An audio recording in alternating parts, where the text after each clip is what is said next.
of the United States. He was ripping us off in India. So we made a deal with India, and it's a fair deal now, and we are not paying tariffs to them, and they are paying tariffs. We did a little flip. Are up as of now for this, Mr. President? No, the India deal is on here. Mr. President? So much, Mr. President. All the deals are on it. We're just going to do it a different way. Mr. President. Thank you so much, Mr. President. I think there's another war that you stopped and you should take the credit, which is in Syria. Secretary Rubio, after his meeting in Munich with the Syrian Foreign Minister and the Kurdish General Muslim Abdi, he said that President Trump was directly involved in efforts to stop the fighting between the Kurds and the Syrians. How will your administration will make sure that this peace is sustained? And do you support the idea Well, of... it's a very different topic, and so I don't want to spend a lot of time. But all I can say is that he's not a choir boy. A choir boy couldn't do it. But Syria is coming together, really coming together well. And thus far, he's been very good to the Kurds. Yeah. Thank you. Mr. President, what's your message to the Iranian people after 2 rounds of talks with them? Do you have any message to the Iranian people? The Iranian people in Iran or people here? People in Iran. They better negotiate a fair deal.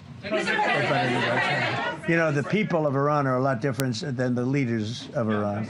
And it's very, very sad situation. But 32,000 people were killed over a relatively short period of time. They were going to hang 800, 2 weeks ago, hang, some by crane. They lift them up with a tall crane, and they play them around the square. They were going to hang 837 people. And I gave them the word, if you hang one person, even one person, that you're going to be hit right then and there. I wasn't waiting 2 weeks and negotiating. And they gave up the hanging. They didn't hang 837. Supposedly, they didn't hang anybody. But no, I feel very badly for the people of Iran. They've lived in hell. Please. Thank you, Mr. President. You mentioned multiple times foreign influence over the Supreme Court. Do you have evidence of that? And if not, will you investigate that? You're going to find out. What alternatives are you going to put into place in your relationship with Europe, and also those tariffs that have been called illegal? How they're going to go impact the relationship with Russia, your sanctions? Well, I want countries? Europe to strengthen up. Europe has gone woke. Europe is not recognizable when you go into so many places. Not all countries. You look at Hungary. You look at Poland, Czech, Slovakia. There are some countries that have gone very much the opposite. Some really, and some others. But Europe has to be strong, and they become soft and not recognizable. You go into some of the countries, I don't want to be specific, but I think everyone knows what I'm talking about, and they're not recognizable. They become, the environmentalists have taken over. They've got windmills destroying their fields and their beautiful meadows and their oceans, and they're paying a fortune. Now, Europe has to get smart. Europe's getting killed on two things, energy and immigration. And if they don't solve both of them fast, Europe is not the same place. Yeah, please. Mr. President, Justices Gorsuch and Barrett, are you surprised in particular by their decision today? And do you regret nominating them? I don't want to say whether or not I regret. I think their decision was terrible. Yeah. Mr. President. I think it's an embarrassment to their families. You want to know the truth? The two of them. Yeah. Specifically on that $2,000 tariff check. Mr. President, I didn't call you. You didn't call me? Yeah, Mr. President, to be clear, do you believe at the end of implementing these new tariff tools, the tariff rate and tariffs will ultimately be higher than they currently are? Potentially higher. How much higher? It depends, whatever we want them to be. But we want them to be fair for other countries. And, you know, we have some countries that have treated us really badly for years, and it's going to be high for them. And we have other countries that have been very good, and it's going to be very reasonable for them. Yeah.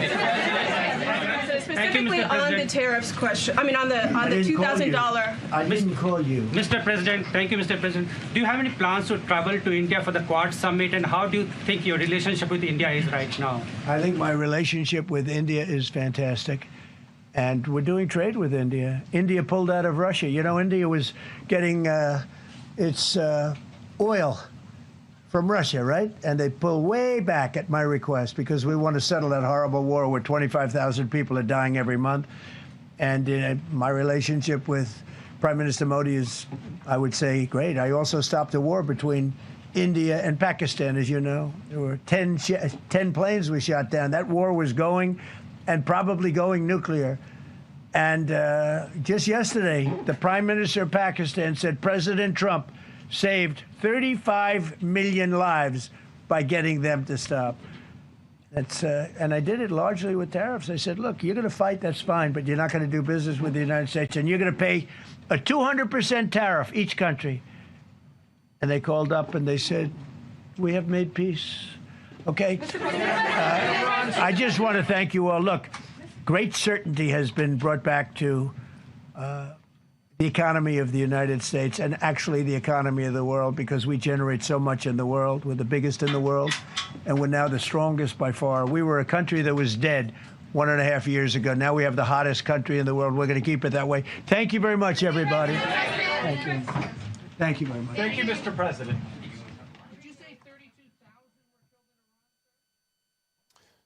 So that was President Trump responding to the Supreme Court's ruling this morning as it relates to tariffs, basically striking down the president's tariff policies. But the president says that he's got an alternative plan in place that will continue those policies, or at least continue tariffs.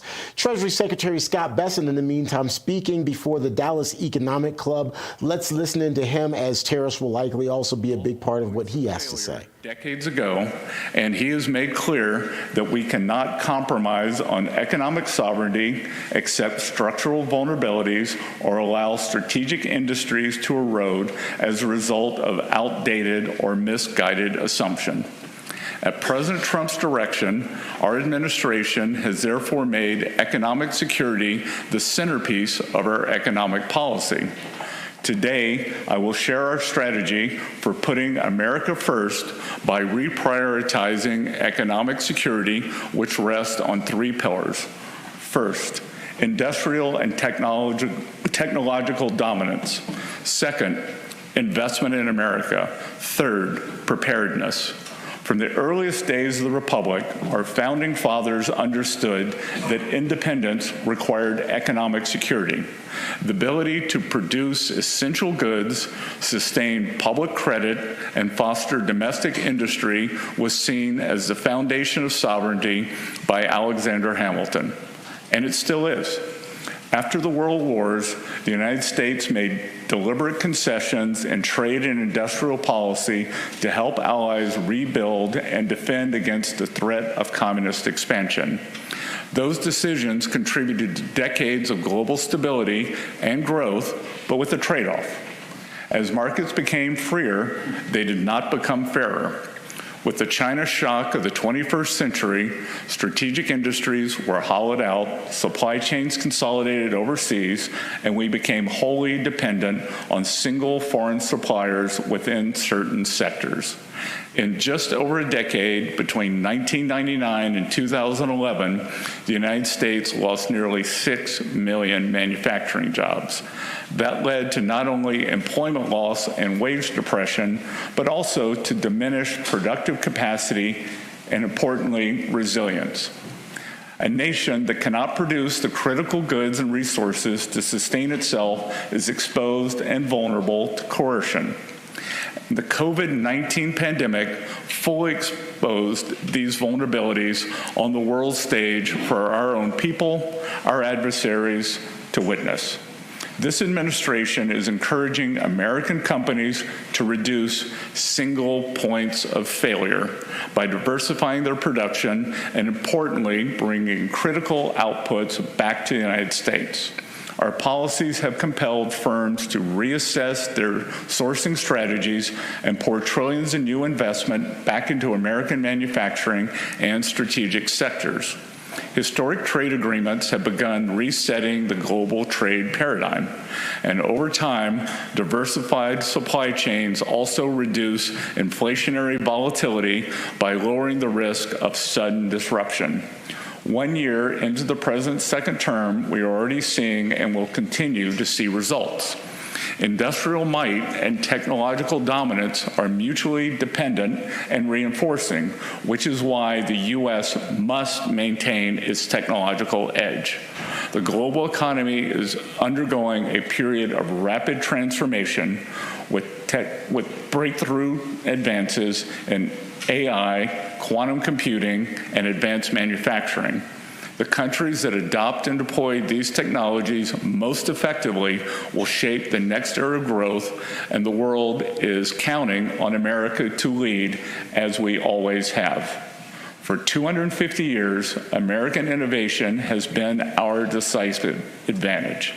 We are in an existential battle to maintain and accelerate technological dominance. The production and development of AI infrastructure will be crucial to both economic growth and national security in this next industrial revolution. Beyond production, leadership in AI adoption is another crucial component of economic security. At Treasury, through this Financial Stability Oversight Council, we are working with regulators and industry leaders to further responsible AI usage in the financial system. We are optimizing regulation for growth, moving away from a posture solely focused on constraint toward one that recognizes that failure to adopt productivity-enhancing technology is itself a risk. Stablecoins represent another area where leadership matters. A well-regulated dollar-based stablecoin market can reinforce the global role of the U.S. dollar and extend its network effects into emerging digital payment systems. The GENIUS Act provides Treasury with oversight tools to ensure transparency and confidence in this sector. Industrial capacity, technological leadership, and a strong dollar policy taken together form the backbone of U.S. economic sovereignty, which is why they are all fundamental to our strategy. To deliver industrial, technological, and currency strength requires confidence and capital, which brings us to Pillar 2, investment in America. The United States holds a unique position in the global economy with the dollar as reserve currency, a key factor in enabling economic security. Reserve currency status anchors our borrowing costs, deepens our capital markets, and strengthens sanctions actions, and reinforces American leadership in global finance. This rests on our confidence in our institutions and, critically, in the health of the U.S. Treasury market. The Treasury market is the foundation of the global financial system as the benchmark risk-free asset, serving as collateral across markets and the channel through which global capital flows into the United States. Preserving the strength, liquidity, and credibility of that market is central to economic security and is not something that can be taken for granted. Investment in America also means ensuring that capital flows to sectors that enhance long-term productivity and strategic resilience. To do so, we are focused on tailoring fit-for-purpose regulation. Over the next 6 months, Treasury will engage industry, academia, and national security experts to evaluate how supervisory frameworks can better mobilize capital toward sectors critical to national strength: advanced manufacturing, energy infrastructure, semiconductors, and defense innovation. Economic security also depends on broader participation in wealth creation. Almost 40% of Americans today have no exposure to the U.S. equity market. This means they participate in the world's greatest economy as workers and producers, but not as owners. Trump accounts represent a fundamental rewriting of that arrangement. Under this initiative, every eligible American child will receive a $1,000 Treasury-funded seed investment at birth, invested in a diversified index tied to the long-term growth of the U.S. economy. Additional contributions can come from philanthropists, families, employers, and state governments. The objective is simple: give every child a stake in the American dream from day one. Texas has already demonstrated leadership in advancing this vision. In fact, Texas Senator Ted Cruz authored the precursor to the Trump accounts provision in the One Big Beautiful Bill, and Texas natives Michael and Susan Dell led the way in philanthropic giving with their historic $6.25 billion, with a B, donation to top up Trump accounts for 25 million American children. The president has called on business leaders and philanthropists all around the country to get involved in the initiative, and today I'm calling on the men and women in this room to do the same. Everything is bigger in Texas, and that should also be true for Trump accounts, because economic security is strongest when it is broadly shared. The final pillar is preparedness. Economic security requires not only strength, but resilience in the face of disruption, which means proactive measures to limit disruption from occurring in the first place. The 1973 Arab oil embargo is a cautionary tale and historic lesson. A geopolitical decision thousands of miles away triggered drastic energy shortages, inflation, economic chaos, and market turmoil here at home. American consumers felt that shock acutely when the price of oil jumped by nearly 300% before the embargo lifted. Equally significant as the pocketbook effect was a geopolitical reckoning, the fact that a foreign power could so fundamentally disrupt the U.S. economy with the stroke of a pen. This is the very definition of a single point of failure. Today, in my opinion, there are two significant risk frontiers. The first is a major cyber incident disrupting banks, payment systems, or other financial market infrastructures. The second is that even despite reshoring efforts, more than 90% of advanced chips are still manufactured in Taiwan. Creating physical and digital safeguards therefore underpins economic security by preventing geopolitical or operational shocks from mutating into economic disequilibrium and a broader loss of confidence. In today's environment, preparedness must also include deterrence. Preparedness means ensuring that no adversary believes it can hold the American economy hostage or disrupt the well-being of American citizens. Geopolitical risk must be a key factor considered in policy making across agencies and not treated as an afterthought. Economic statecraft remains central to our strategy, as our administration has reinforced repeatedly. America first does not mean America alone. Our economic security is strengthened when the Western Hemisphere is aligned around free market principles and the rule of law. We are deepening cooperation with partners committed to these principles while working constructively with long-standing allies such as the UK, Japan, and the EU as they modernize regulatory frameworks and pursue growth. As the U.S. hosts the G20 this year, we reject the premise of weakened global growth and intend to advance a results-oriented growth and economic security agenda promoting deregulation, competitiveness, and reciprocal opportunity. This will further our own economic security, and we stand ready to support allies who share these goals.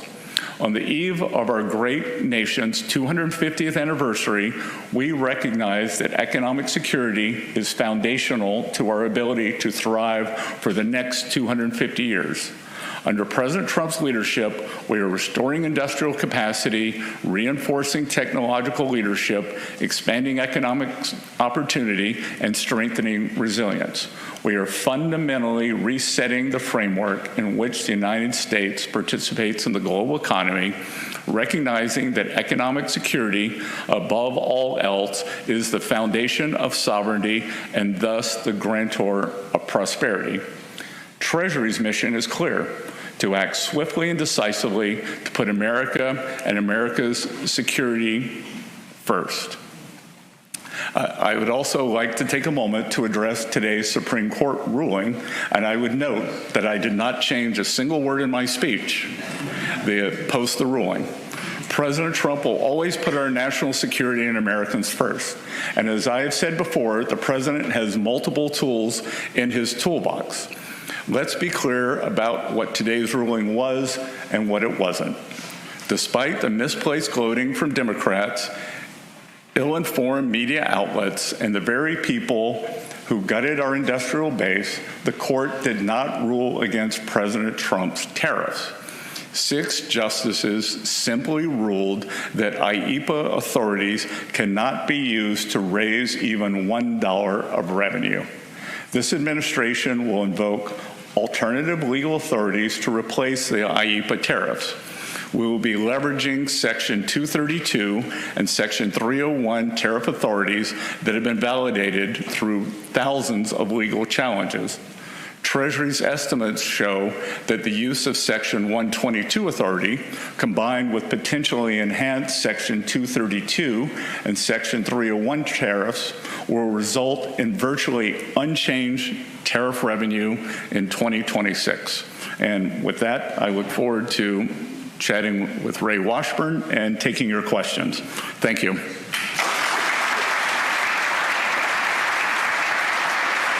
Please welcome Ray Washburn to the stage. Scott.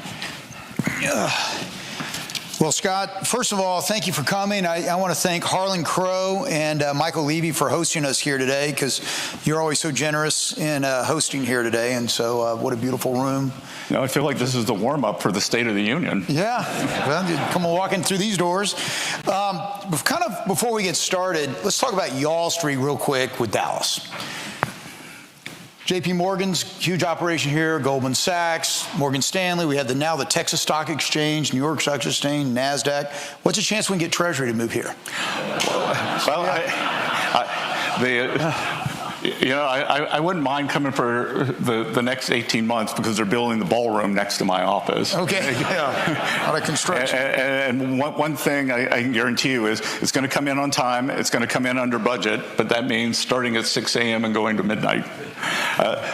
But look, I'm an economic historian, not an economist, and movements of capital goes where it's treated the best. And we got to face it. I had 30 great years in New York. Then I moved back to my home state of South Carolina.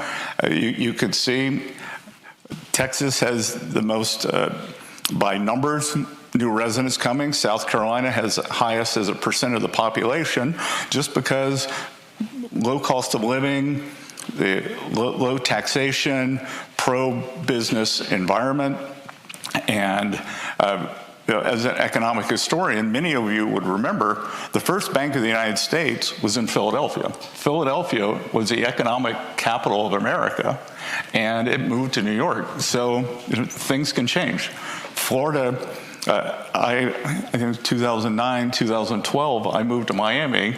Everybody said, "Oh, you've gone to the beach." And I said, "No, I just didn't want to pay any state income tax." Right.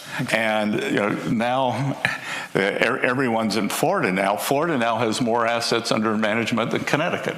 So I think it'd be good for Dallas and Texas just to take in productive private capital rather than government agencies. All right, well, good. Well, at least they pay property taxes. And so, well, this morning we all woke up and came in and you just addressed it on the tariffs. It was a 6-3 vote. When you initially saw that, were you surprised? Is that something you were anticipating, that the vote would go the way it did? Or I know you mentioned a lot of the things that they didn't vote on, but did it kind of go the way you thought? I was a little surprised, because I was in the Supreme Court hearing. Mercifully, I am not a lawyer. When people say, "How do you like D.C.?" I said, "There are too many lawyers." But I think that what we saw was just a very narrowing of the definition of a president's ability to use IEEPA powers. So for those of you who saw the president earlier or have been following this closely, and I always found when I was in the private sector in my investment business, it was very good, separate signal from noise. And a lot of the noise is what Trump tariffs defeated. Mm-hmm. The only thing that was defeated is the ability for IEEPA to collect even $1 of revenue. President, and I was at the hearing, and the justices agreed, and even the plaintiff agreed, that under IEPA, the president can install a full embargo. He just can't collect a dollar of revenue. So, as I said before, there are 232 and 301 tariffs that have withstood more than 4,000 lawsuits since the first Trump term. There is something called Section 122, which grants the president 5 months to install, to put a global tariff on. So president announced today he's going to put a global tariff of 10%, and then a number of 232 and Section 301 tariff investigations will be started. Those take a number of weeks and months to implement. I can tell you that the total amount of revenue that Treasury will collect this year will be little changed, if changed at all. So you've already collected around $175 billion or something? Well, that's since... that's under the IEPA tariffs. But is that going to be in dispute? Like, who gets it back, or what? Yeah, it's in dispute. Supreme Court did not rule on that today. They pushed it back down to the International Tax and Trade Court. Right. And my sense is that could be dragged out for weeks, months, years. We'll see what happens there. But the look forward, no one should expect that the tariff revenue will go down.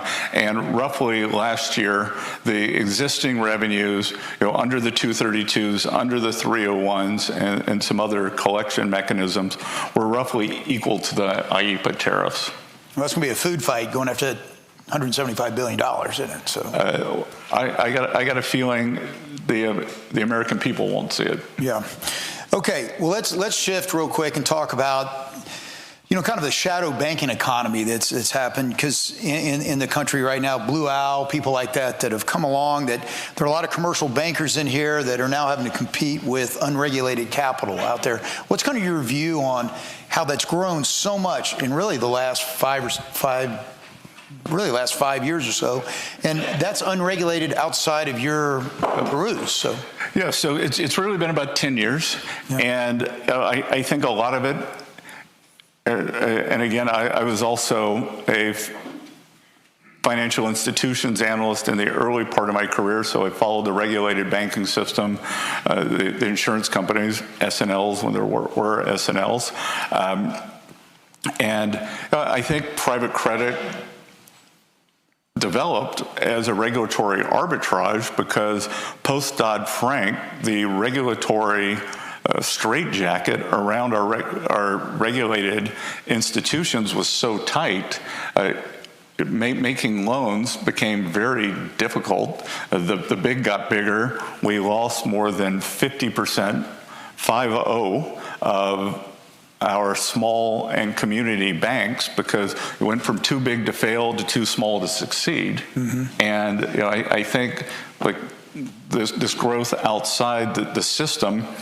At Treasury, we have been pushing for loosening of the regulatory straitjacket. Oliver Wyman's words, not Treasury's. They believe that our changes in regulation, that I don't change the regulations, I guide them through a convening mechanism as the chair of the Stability and Oversight Council, but OCC, control of the currency, FDIC, and the Fed, that's probably created $2.5 trillion of new borrowing capacity. Mm-hmm. So $2.5 trillion of new borrowing capacity for the regulated industry. So now private credit has a competitor. What we are concerned about, or what our focus doesn't have to be a concern, is what is the relationship between private credit and the regulated sector.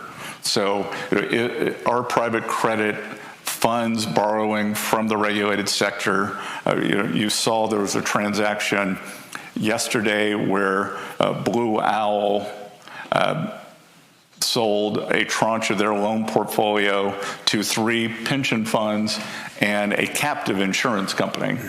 So that's moving it into the regulated industry, and you see almost every one of the private credit companies has a regulated entity. So now Treasury gets involved. So we are concerned. I am concerned with watching how does this get to the regulated financial system. As maybe some people in this room did, successfully predicted, and unfortunately successfully predicted, the subprime crisis that then turned into a banking crisis. And you could see like these CDOs and exotic instruments on bank balance sheets. So our job is to make sure that the regulated system is not affected by private credit. And we'll see. I think the private credit has been an exciting new feature. I think it bridged the gap, especially during the tough and tight regulatory times. I think that they were there during COVID when some of the banks were frozen, and I hope that they've been prudent in their loan portfolios. But a lot of the private funds are doing extend and pretend. We see that a lot in the real estate industry, where a commercial bank would have to call a loan and they're pushing out. And then even in the private equity side, the continuation funds that they have that aren't sunsetting, they continue them on. Isn't that just kind of pushing problems off into the future that as a Secretary of the Treasury, you kind of have to look at it and go, what is really going on behind the curtain that you don't really get a chance to look at? We have the ability to peel back the curtain. And even on a private equity deal? Oh, sure. Okay. Be careful. A lot of them are out here, don't they? Yeah. So, when you get a call, the Secretary of the Treasury wants to come and see you. You return the call. Get that. But again, that we want to gauge, could it have any effects on the overall economy? Thus far, it's been very additive. But again, how does it affect the regulated system? And we want to prevent contagion. The other thing that I would say, and everyone in private credit, private assets should listen to this, because at Treasury we are part of the rulemaking process for private assets going into retail. And this administration, led by Treasury, is committed that the individual investors will not become the dumping ground for residual. And you're talking about the 401k plans. The 401k plans specifically. Right. If there is something rotten, it is not going to be handed to the individual investors. And we are 100% with my colleagues at the Department of Labor committed to that. And look, it's to everyone's advantage that should individual investors be able to diversify into private assets? Definitely. But if the timing is bad, if there are a set of malactors, if intentions are bad, then it will be one of these things that it will be blocked for a generation. So we want to do it in a safe, sound, and smart way, both for the private equity firms and, most importantly, for the American investing public. Well, Wall Street's looking at this. Trillions of dollars are going to be unleashed into things that normally they weren't able to invest in, real estate and things like that. So there is a thought that valuations in hard assets are going to go up because now people have access. Those small dollar investors can go in there. But you're right, are the fees laid on it so heavy by the big firms and things like that? But you can't really regulate that. Well, we can't regulate that, but what we can think about, some things to think about, perhaps private investors shouldn't get a continuation fund. Mm-hmm. Like if you weren't in the original fund, then a private equity firm shouldn't put 401ks into a continuation fund. Mm-hmm. If there's a credit that's already in your private equity business and you do a follow-on loan, then maybe that's not appropriate. Maybe just de novo loans to new entities would be more appropriate. Well, so again, we want to make sure that the 99% of good actors do not get polluted by a couple of bad actors that seems to happen every couple of decades. So let's go back to banks for a second. I've served on the board of some smaller regional banks here, and so many have been in the past have been rolled up, and then really mergers until the Trump administration came along had pretty much died for 4 years, and people doing de novo banks, that's kind of gone away in some. So what's your view on the banking system in the United States? Do you feel like it should consolidate around a few very, very large banks, or do we need to have a lot of regional community banks that really have kind of built the country? Yes on B. Okay. What's happened, again, I think the regulatory morass just got too big to fail, too small to succeed. One of the things that I've been working on, and it's both sides of the aisle, and it's Senator Haggerty from the Tennessee, Senator also Brooks from Maryland, are pushing for small and community banks to be able to have an enhanced non-interest-bearing account. Each depositor could have one, and where there's a much higher level of deposit insurance. Let's pick a number, because it seems like $10 million right now. Because where is it today? It's like 100,000? 250. 200. You want to take from 250 to 10 million for a single account? For a single account, okay. Non-interest bearing, and I'm informed by this by what happened with the deposit volatility during 2023.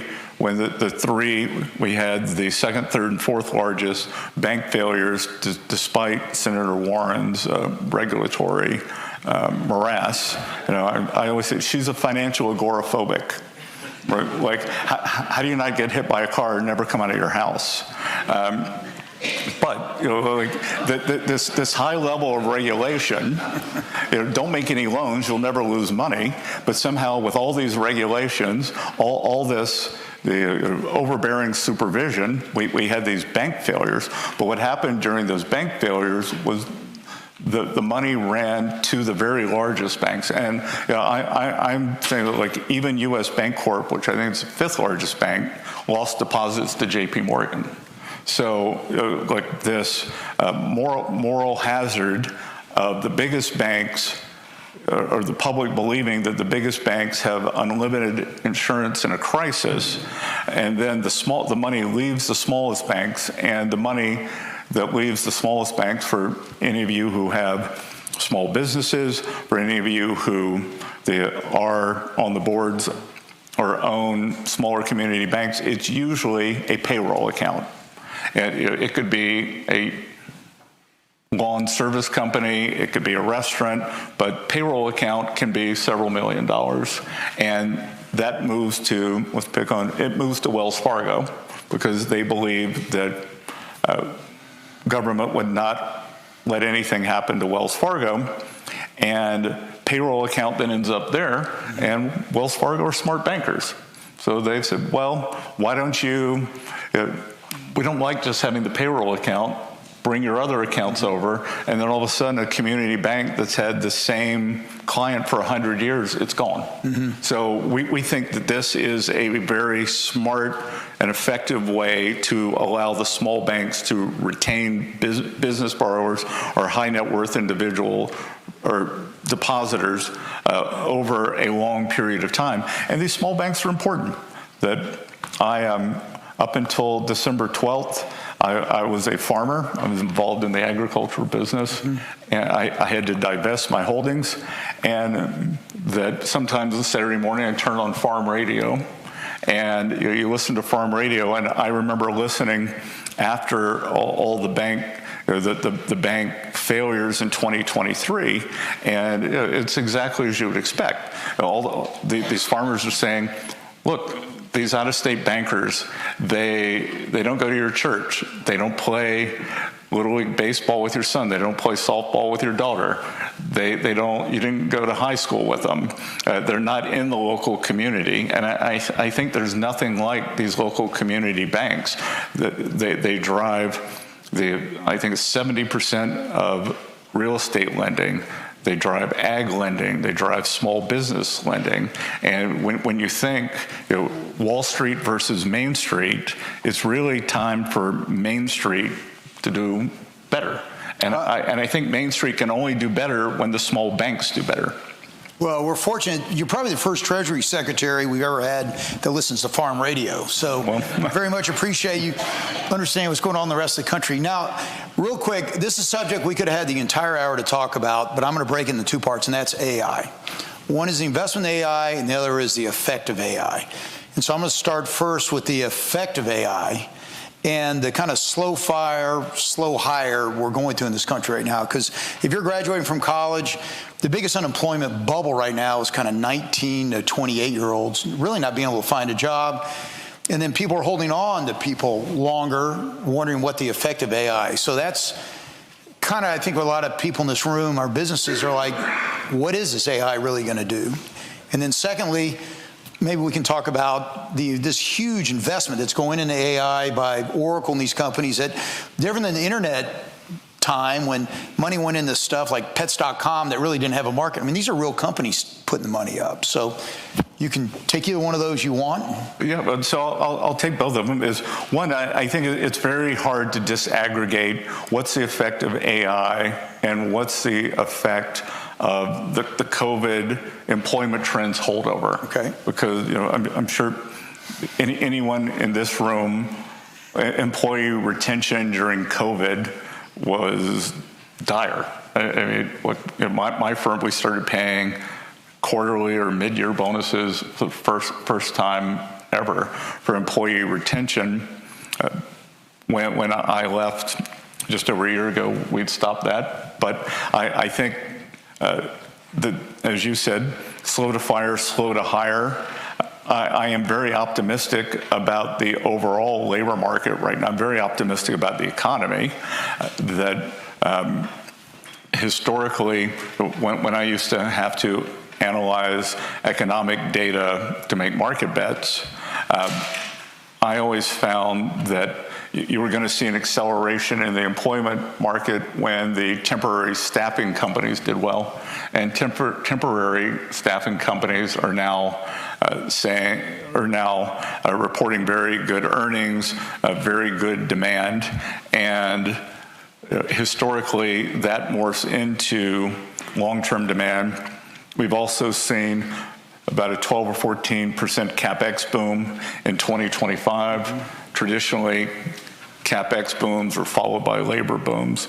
So, we'll see what the effects are of AI. You'll probably be able to figure out who I'm talking about when I give the breakdown. I had a major credit card company at Treasury about a month and a half ago, and I asked the CEO, what is the effect of AI on your business? And he said, well, on our collections and billing department, we're definitely taking down employees, but we're moving them all to the travel department. So it may be a reallocation. Mm-hmm. And maybe in a different world, travel would have been hiring. So, but just with that particular anecdotal example, the employment's flat. Mm-hmm. How about on the investments? Does that worry you at all, this big, massive amount of capital that's being allocated to that? Because if you look at it as part of our GDP, it's a massive percentage, probably more so than any other industry that's as a startup in history. Well, I think a very good way to frame it is approximately every $300 billion is 1% of GDP. Mm-hmm. So every time when you read that there's going to be 600, make it easy on me, 600 billion of AI, that's too. But is that a disproportionate share? If you go back and you look at railroads, electrification, mm-hmm. No. Internet, it's probably more compressed. And I think the reason it is more compressed is that the hyperscalers with Google, Microsoft, Oracle, Meta, probably leaving out a couple, OpenAI, well, that's a de novo company. But these are big companies with big balance sheets, and for them to do big CapEx doesn't strike me as speculative. Like for Microsoft, even for Microsoft, $120 billion check's a big check, but they've got the balance sheet. They can hold the leverage. Okay. Well, we have about 5 minutes left, so you were gracious to take a couple questions from the audience. So, anybody? We have the microphone here. Rob Walters over here.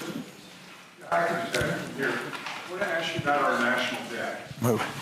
I think the received wisdom is there are three ways out: growth, austerity, inflation. I'm no economic historian, but I don't think there's ever been a nation that has grown their way out of very high national debt.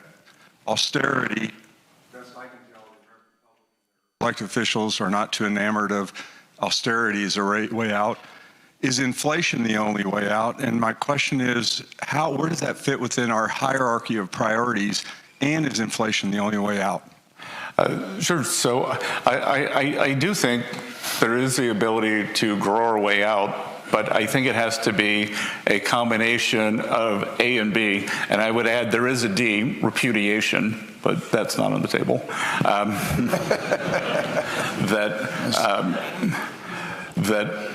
So just to put some real life numbers around things, in 2024, the deficit to GDP was the highest it had ever been when we weren't at war or weren't in a recession. And that was one of the reasons that I came out from behind my desk. I've known the Trump family a long time, went to see candidate Trump then, told him I wanted to be on the economic team because I was worried that the other side wanted to go into a kind of European-style economic malaise, higher debt, higher taxes, lower growth, higher taxes, more debt, and you rinse and repeat and go into that doom cycle, which we're seeing in some of the European countries right now.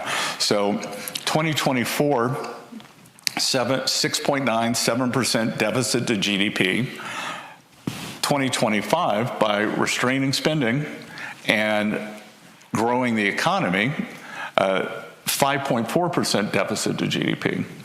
I've stated that I would like to get back down to 3% deficit to GDP by the time the president leaves office. And at that point, not only is the debt stable, but you start reducing the debt to GDP.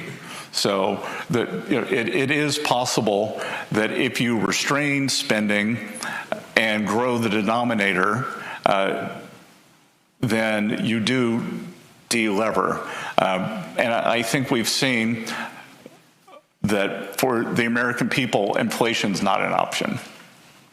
Yeah, but the entitlement programs too, we got to get that. I think this administration needs to get current spending under control, and then the entitlement programs, you got to do the short term before you can do the long term. Okay. Yeah, right here. Mr. Secretary.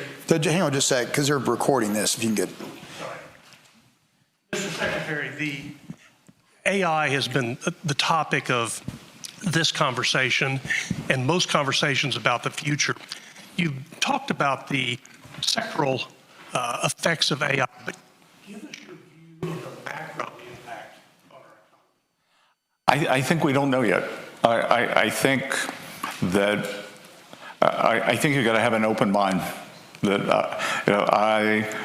my 3 AI whisperers all called me within the past 10 days and said that the acceleration with AI agents from December to February had been the same so in 2 months had been the same that it was in the past 2 years. So the capabilities, it's really, when you think about a hockey stick, I don't even know what this would look like. And I have an open mind, and I think obviously productivity growth, and we'll see what the implementation is. And then I think we also don't understand what it means for the U.S. vis-a-vis the rest of the world. That's why in my talk that imagine a world where the U.S. is so far ahead of AI. There's China, there's the U.S., and then there's everybody else. With AI, what's a call center in India worth? What are other countries going to do if we have this productivity boom? Because keep in mind, European Union and the U.S. 2000, 2005, we had the same size GDP. Now we are the more than 50. I don't know whether it's 100% bigger than the EU. So, I mean, we've just passed them. So could you see the U.S. pull away? Maybe. So the secretary's going to have to leave. He is going to a rally for Trump accounts, which he spoke about earlier. And I don't know how much y'all took of that, but I went to the kickoff in D.C. about, 3 weeks ago or something when they kicked it off. But it really is amazing that, the Dell family stepped up for, as you said, $6.25 billion to help fund these things at $1,000, and employers can match it. And so any of you with a company that want to match it with your employees, that's something, as he said, is I'm doing the sales pitch for you here. But it really is an interesting deal. I didn't know anything about it until I went to D.C. and saw it. But I think that's going to be a major for President Trump. His major legacy. Look, I think when we see like Mayor Mondami in New York, part of that is disaffected, mostly younger people who have given up on the system. And when you see the exact numbers, 38% of American households have no exposure to the equity market. So for the next 4 years, every child born is going to get a Trump account, $1,000 from Treasury. It's going to go into an S&P fund. It is locked up for 18 years. We're going to do a ton of financial literacy. But I think more importantly, it's going to be a real-time experiment, because now every family is going to be able to look on their phone and they will care like what the stock market's doing. Is it going up or down? Is it? And all those accounts can be topped up.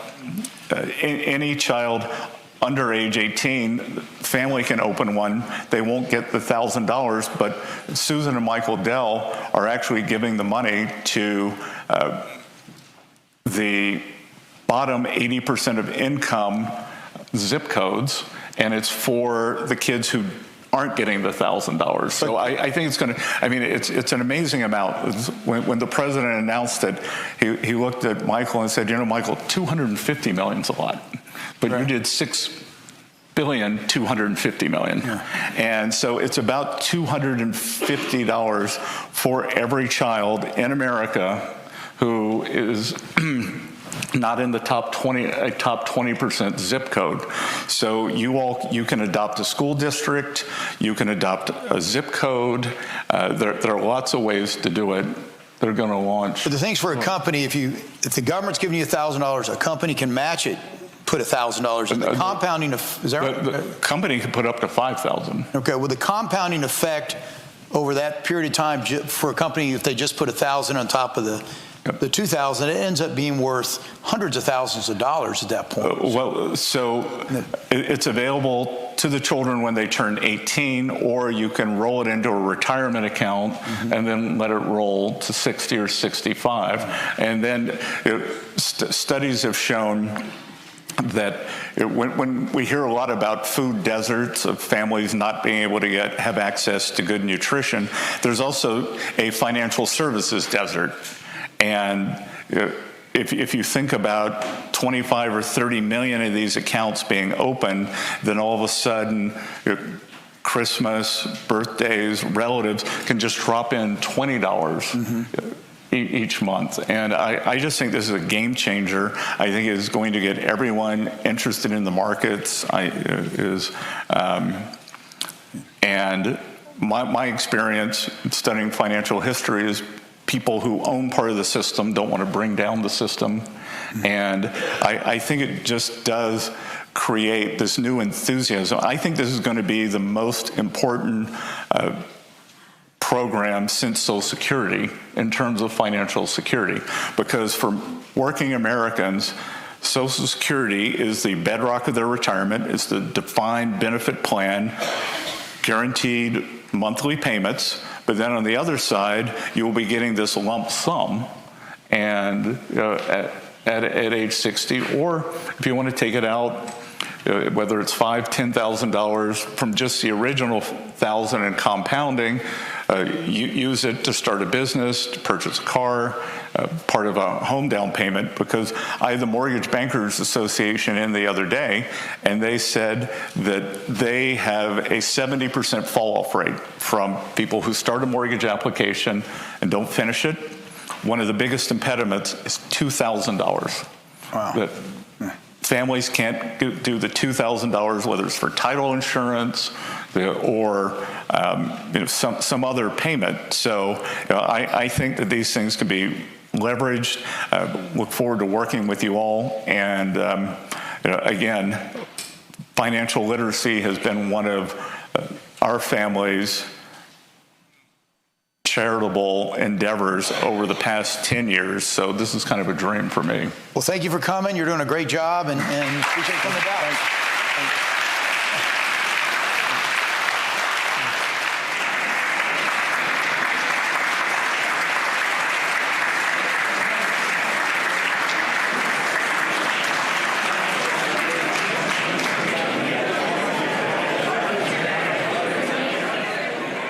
So you've been watching Treasury Secretary Scott Bessent speaking before the Dallas Economic Forum in Dallas, Texas. Of course, the big story of the day today is that the Supreme Court ruled that President Trump's tariffs cannot move forward, with the president coming out just a little while ago and saying that he's simply going to retool his strategy and that tariffs still will be a thing. The president saying that he's going to impose a 10% across-the-board tariff, which still would be legal following the Supreme Court's ruling. Secretary Bessent also discussing that just a little bit as he received some questions about the president's tariff policies, and then ending the conversation you just heard there, talking about the President Trump's accounts for kids, the Trump accounts as they've been known. Those, of course, are investment accounts that young people or families will start for newborns or young babies, and those will ultimately mature, giving kids a little bit of a nest egg once they turn 18 years old or even a little bit older. We'll, of course, have more on all of this for you throughout the day here on Real America's Voice. But for now, we're going to take a quick break and then get you over to AVL, America's Voice Live.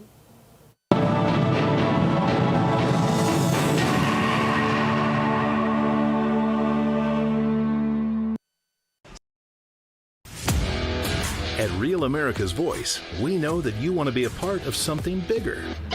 That's why we've teamed up with AMAC, the Association of Mature American Citizens, to build a real community of folks who care about faith and our country's future. There is no force on earth that can stop us from saving our country. Want to be a part of this movement? It's easy. Just scan the QR code on your screen right now. That's right. Grab your phone and scan the QR code to join the AMAC and Real America's Voice family today.